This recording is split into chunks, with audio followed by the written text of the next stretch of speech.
Magandang umaga po mga kabakal. Welcome po sa video natin ngayon. Mga kabakal, maraming salamat nga pala sa lahat ng mga sumusuporta at nanonood ng mga video ko mga kabakal. At ngayon mga kabakal, titirahin natin ngayon na stainless po mga kabakal. Bali 20 inch. Tay-ina na po ito mga kabakal. Bali yung parging nito hindi na po parging block. Nilalagyan na po ng ng soluble tip mga kabakal. Bali mag-i-inject na lang po tayo. Ito yun, mga dalawang joint kabakal. Ito. Bali gagawa tayo ngayon ng ng magic. Magicin natin ito mga kabakal kung oobra yung magic natin.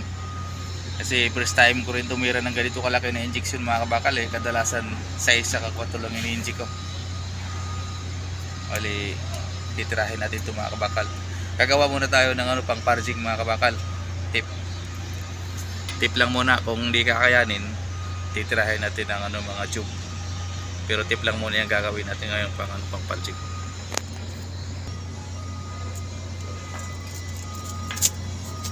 So mga kabakal, bali gaganyan lang to.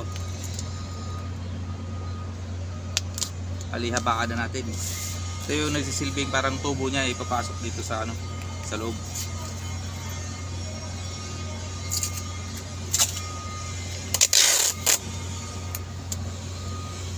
Subukan natin kung maubra itong magic nito mga kabakal, kasi anay katay na kami sa joint na ito mga kabakal. Iba-ibang na.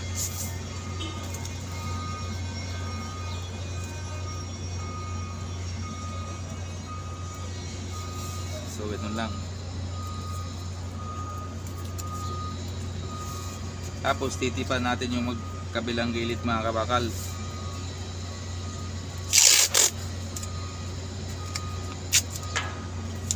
Titipan natin to magkabilang gilid. Tingnan muna natin kung pantay na. Pantay natin para maganda.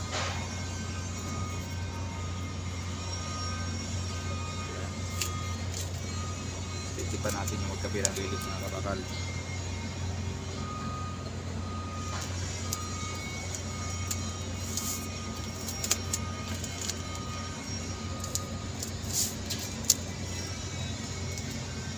Pero mas maganda doblehin natin mga kabakal.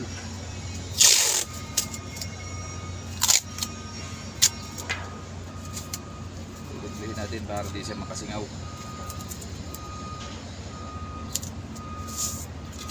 Yan.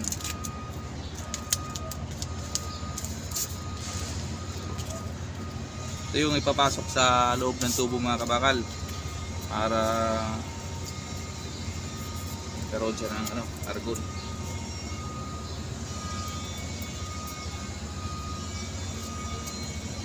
Tingnan natin yung butas mga kabakal. Yan, may butas na. Tipan natin yung dulo para hindi siya bubuka pag ng argon.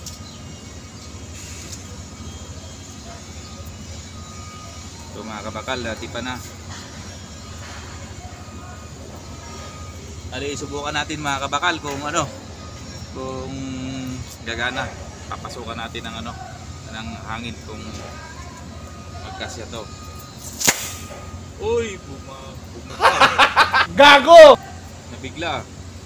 Dapat to mga kabakal, butasan muna.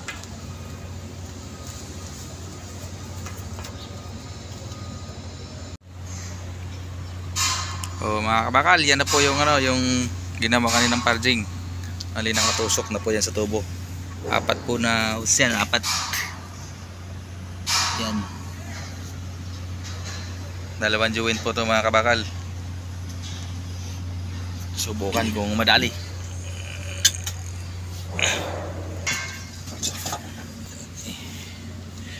Pansamantalang kinargahan pa yan.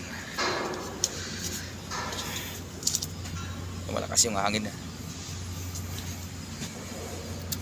Ito malakas. Dito tayo magpasingaw ng hangin para mahinang to sa kabila.